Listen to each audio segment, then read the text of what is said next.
Olmedo. At ating pong pinaghahanda, ating mga beloved choir, beloved combined youth and singles choir sa kanila pong formation. Praise the Lord.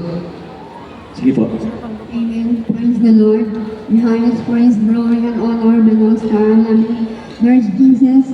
And the one honor to our beloved parents in the Lord, beloved Pastor Registrar Almeida, and beloved Mama dear, Lina C. Almeida, and sa iyo, my beloved brethren, ay sa magpagpalang umaga po sa ating lahat, lalo higit sa pinakamamahal na Panginoon sa Hallelujah. Ako'y nagpupuri, nagpapasalamat sa araw na ito dahil isa ako sa tinawag at muli magpapasalamat sa ating pinakamamahal na Panginoon sa Hallelujah.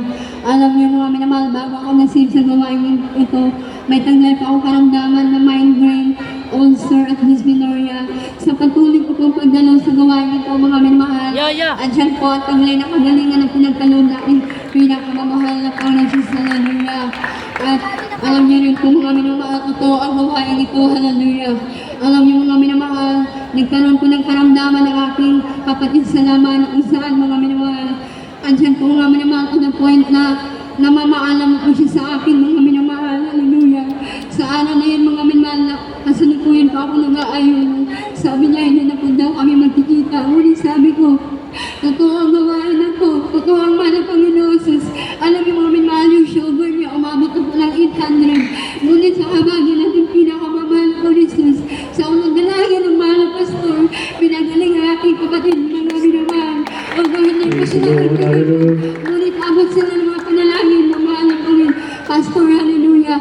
At anhin po mga minamahal ang pag-iingat ng ating mahal na Panginoon Jesus, hallelujah. Alam niyo po mga minamahal yung aking anak. Last February 18 lang po mga minamahal nangyari. Na-aksidente po yung anak ko mga minamahal, hallelujah. At sa araw din yung birthday ng po ng aking minamahal mama. Alam niyo mga minamahal, hallelujah.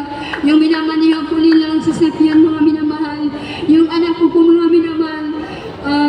May isa pong kable ng wire mga minamahal kung saan. Grabe the Malakas po yung takbo ng motor nila mga minamahal. Andyan po na bigla na putol at nadali po yung aking anak mga minamahal. Tumilapon po yung aking anak 3 beses mga minamahal. Hallelujah, hallelujah, ngunit totoo ang Diyos, hallelujah.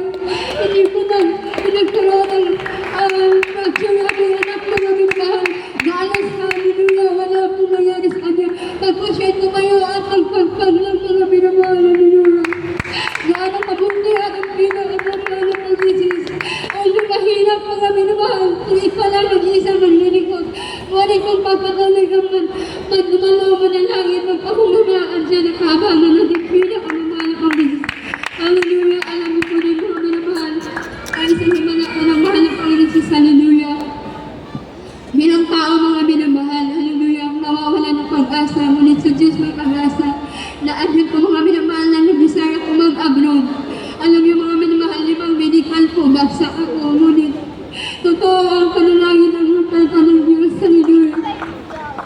Pinarating po ako niya sa ibang bansa, hallelujah. Alam niyo mga minamahal, kung hindi ka fit to work, hindi ka talaga makakalis sa bansa, ngunit so the first prayer, pinamit pastor, pinalabas niya ako mga minamahal, hallelujah. Praise the Lord, amen, At hallelujah. yan po mga minamahal, marami sa prosecution sa buhay, maraming inalipos na ako mga minamahal, hindi pa talaga ako makapunta na ibang bansa. Number 1 po aking pamilya, ngunit pinaghahawakan po salita ng pinakamamahal ng Panginoon, hallelujah. Totoo sa samahan ito, hallelujah. At yan po sa nako ng abroad mga mamamahan, hindi po madali ang buhay doon, hallelujah. Ngunit ako'y patuloy na pinaghawakan na kahit malaman ang aking pamilya at yan ang pagtubad-dubay natin pinamamahal ng Panginoon. Hindi po niya ako pinabayaan. At yan po mga minamahal na pinagtaghan ang pati ng aking amo. At yan ang pinagtaghan ako ipag